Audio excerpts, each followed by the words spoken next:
Halo semuanya, berhubung ada beberapa permintaan dari teman-teman sekalian mengenai tanggapan saya terhadap kabar layoff yang dilakukan Google pada beberapa divisinya, termasuk Flutter dan Dart ya. Maka dalam video ini saya akan memberikan tanggapan saya dan juga saran untuk teman-teman sekalian. Yang pertama, kabar layoff yang dilakukan oleh Google ini sudah menyebabkan beberapa kekhawatiran ya pada teman-teman sekalian. Ada yang takut bahwa si Flutter ini dihentikan. Nah, jadinya Flutter tuh dihentikan apa enggak nih? Nah, jawabannya itu adalah enggak. Jadi kalian nggak perlu khawatir kalau Flutter ini akan di-stop oleh Google. Layoff ini adalah cara Google melakukan restrukturisasi pada perusahaannya. Dan yang namanya layoff itu biasa ya dilakukan oleh perusahaan. Sama seperti layoff yang dilakukan oleh beberapa perusahaan di Indonesia beberapa waktu yang lalu, itu kan tidak berarti bahwa perusahaannya stop. Ya, jadinya layoff itu bukan berarti Flutter-nya akan dihentikan.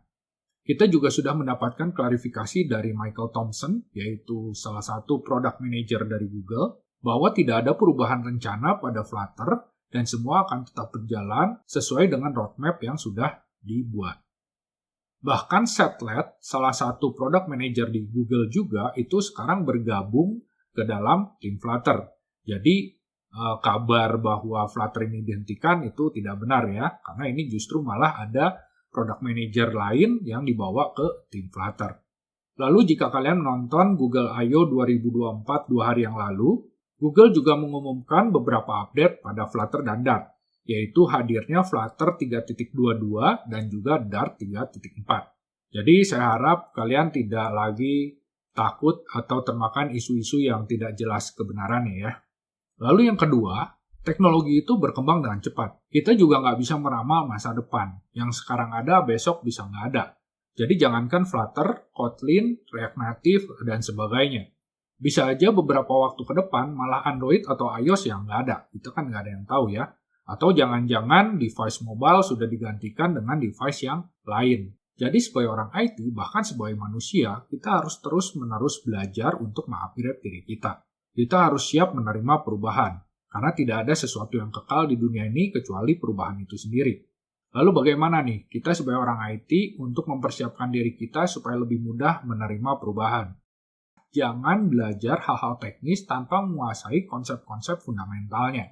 Jangan ngejar yang penting jalan tanpa mengetahui kenapa jalan atau nggak jalannya. Karena hal-hal fundamental itulah yang akan terus terbawa meskipun kalian pindah platform atau bahkan pindah bidang pemrograman.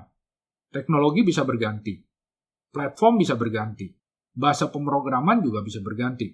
Tapi konsep fundamental ya tetap seperti itu. Contohnya OOP. OOP itu tidak kalian pakai hanya di mobile programming ya. Kalian misalnya di game programming atau di programming bidang lainnya juga tetap kepakai itu yang namanya OOP. Dari sejak dari dosen saya kuliah, sampai sekarang OOP ya begitu. Kalaupun ada perubahan, perubahannya sedikit. Ya, jadinya nggak secepat perubahan yang ada di teknologi atau platform atau framework. Ini tuh baru satu buah konsep fundamental aja ya. Masih ada struktur data, desain pattern, dan juga konsep-konsep fundamental lainnya. Nah, ini yang perlu dikuatkan oleh kalian.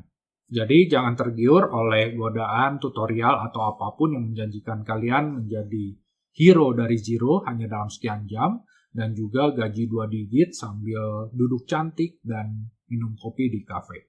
Ya, karena itu semua hanya iklan ya teman-teman.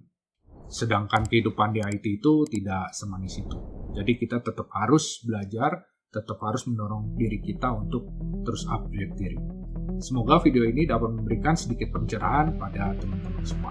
Sampai jumpa.